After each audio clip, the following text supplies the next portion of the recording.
我係新德里，歡迎嚟到我嘅 channel。Hello, I'm KU, but you already knew that. 咁我哋今日咧就會同大家講下印度人嘅愛情觀啦。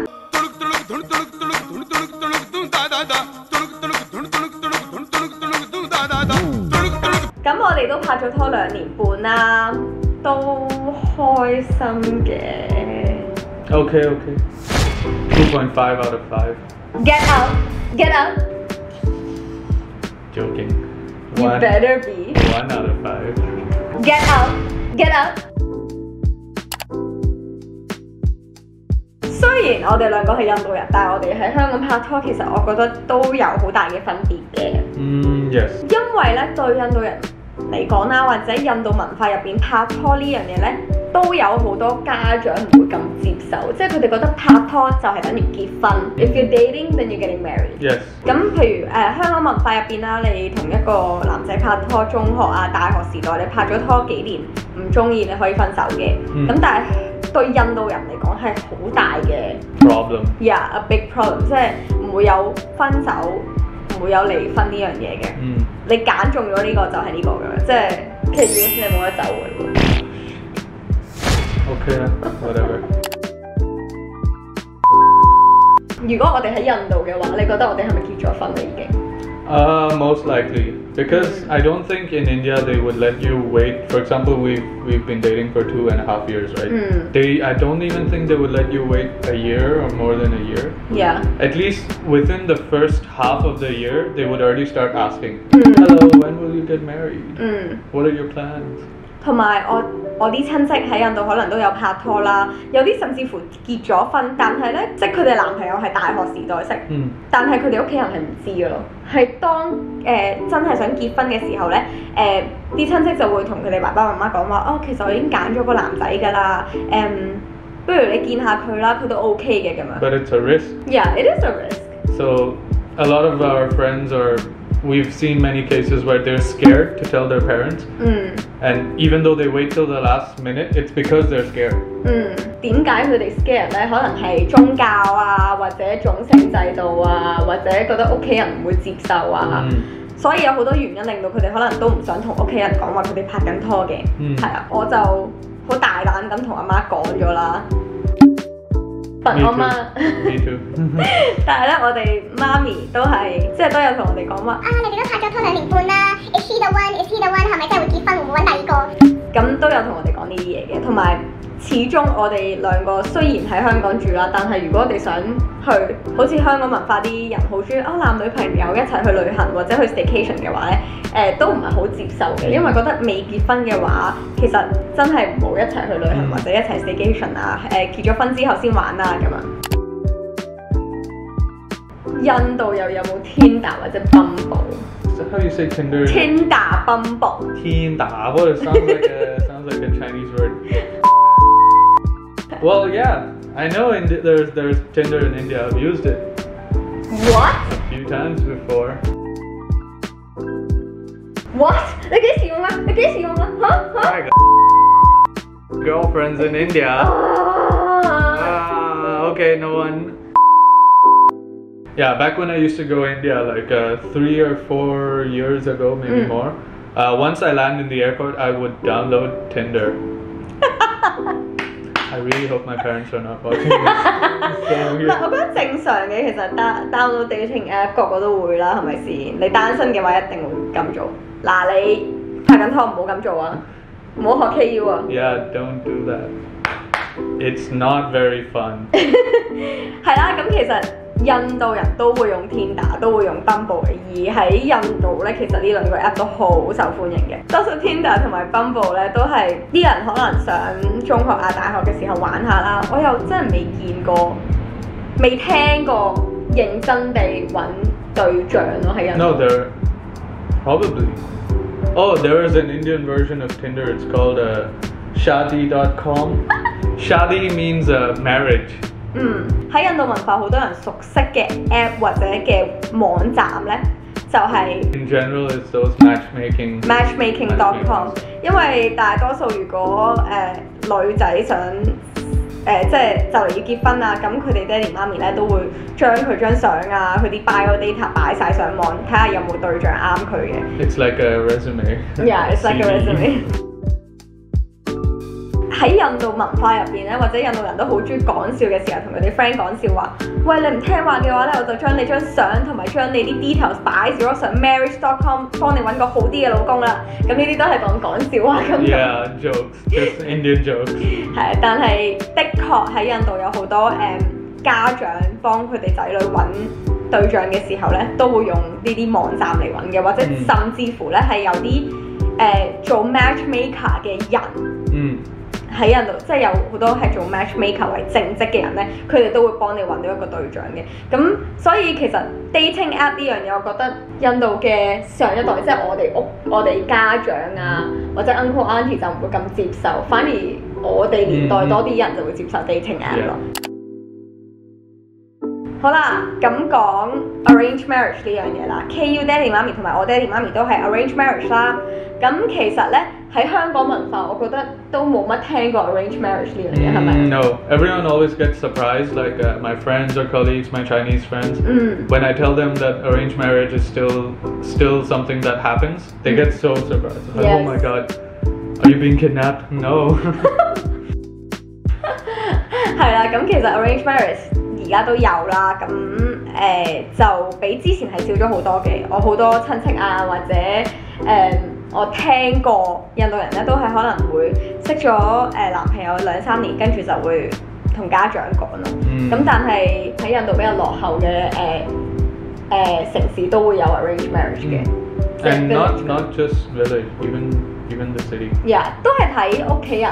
Yeah, you have to see. Yeah, you have to see how your family lifestyle or the beliefs are.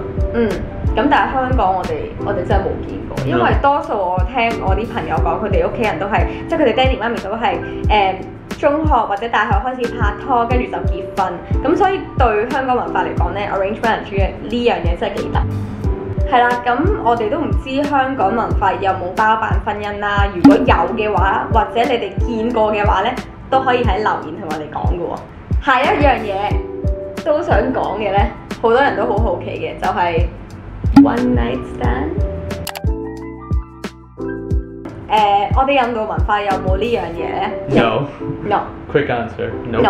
咁我唔可以話每個印度人都唔會做呢樣嘢啦。Obviously 有啲，即係其實印度都進展到係真係有呢樣嘢嘅，有好多 Bollywood 嘅戲都會講呢樣嘢啦。但係有套 Bollywood 嘅戲直情就係講呢樣嘢，但係去到最尾咧，就係由一夜情開始，跟住咧就慢慢愛上咗對方。Yeah, 所以個 ending 都係 fall in love get married。所以其實我哋印度文化真係冇乜一夜情。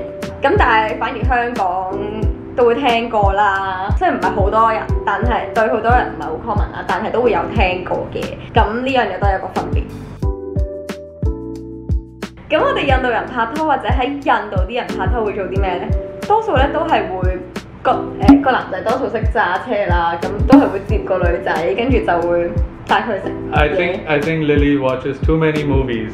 Stop watching movies. 唔係真嘅，真係。You are thinking of an ideal scenario. No, I have asked my cousins. 真係問過親戚嘅，因為多數喺印度拍緊拖嘅人都唔會想佢哋屋企人見到啦，所以佢哋就會，因為印度大多數人咧屋企一定會有車嘅，咁多數咧個男仔都會識揸車，咁佢哋就會揸車去啲比較遠啲嘅地方啦，去一齊食嘢啊，跟住就翻屋企㗎，因為個女仔都唔可以留得太夜。Yes。係啊。咁香港人嘅拍拖咧就會一齊去行山啊、睇戲啊、去對方屋企食飯啊。其實呢樣嘢都好 common， 但係印度文化你唔會無端端帶你男朋友去你屋企食飯咯。Rare, yeah. 如果屋企人係好開放嘅話咧，就會發生，或者香港會發生。KU 成日都嚟我屋企食飯嘅，咁我覺得呢樣嘢係因為我屋企人開放啲啦，都係 depend on 呢樣嘢咯。係啊，多數佢哋拍拖都係一個秘密嚟嘅。咁 What's 秘密 ？Secret。Oh。呢個有人問過我嘅，就係 if you're interested in a girl, would you would always approach them first, right? It wouldn't be the girl approaching the guy first. Not necessarily. 因為咧香港文化都係啦，如果男仔中意女仔嘅話，就會男仔追女仔啦。但係而家女仔都會追翻男仔嘅喎。咁係印度文化咧， No, I've been chased. Yeah. You've been chased by who? Girls, all the time, in my dreams. Yeah, in your dreams. 印度男仔會 chase 女仔啦，咁但係女仔會唔會 chase 翻男仔咧？如果個女仔對男仔有興趣嘅話 I think this is actually not related to Indian or not. In general, like from what we see in movies or TV shows, everything, the guy is always the one to chase the girl, and I don't think it should be like that. It's like if you like the person, no matter you're the guy or you're the girl, go for it, definitely. But you don't go for it. You stay right here. 咁但係我覺得係，即係我覺得印度文化係真係男仔 chase 女仔嘅喎。你睇戲，你睇 Bollywood 戲有戲啦，同埋多數係個男仔對個女仔有興趣咧，就會即刻 Sing a song. 係咯，因為 Bollywood 戲啊，搞到一定係要男仔追女仔，所以女仔唔會，女仔一定係男仔追女仔啦。跟住個男仔對個女仔有興趣，會 text 佢啊，同佢傾偈啊，但係個女仔會對 no， 即係咁唔要，但係去到最尾咧都係會 yes 嘅。Isn't that our story? No, it's not our story. You made our life a Bollywood story? No. Tell them the truth. 啊咁，的確係 KU chase 我嘅。Yes, correct. 但係我係真係 no. Yes, and then finally. Yes. Yes. 喺印度文化入邊，當一個 couple 結咗婚之後，佢哋個 life 又係點咧？ Interesting. There's a lot of differences here between the Indian way and I would just say general non-Indian way, because Indians are a bit different in this aspect. Okay. How so? How so, my sir? We don't know yet. Or do we? 香港人結咗婚之後都會，即係女人會繼續做嘢啦，繼續返工啦。但係喺印度文化入邊咧，其實真係要睇返結咗婚之後，你老公嘅屋企人接唔接受到你想做嘢或者唔做嘢嘅。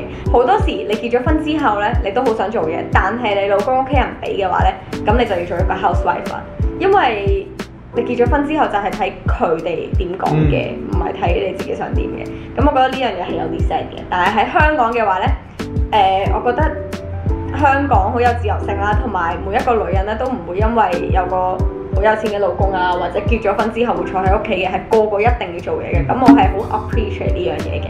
And even in the Indian one you said, it's again we have to say it's not all.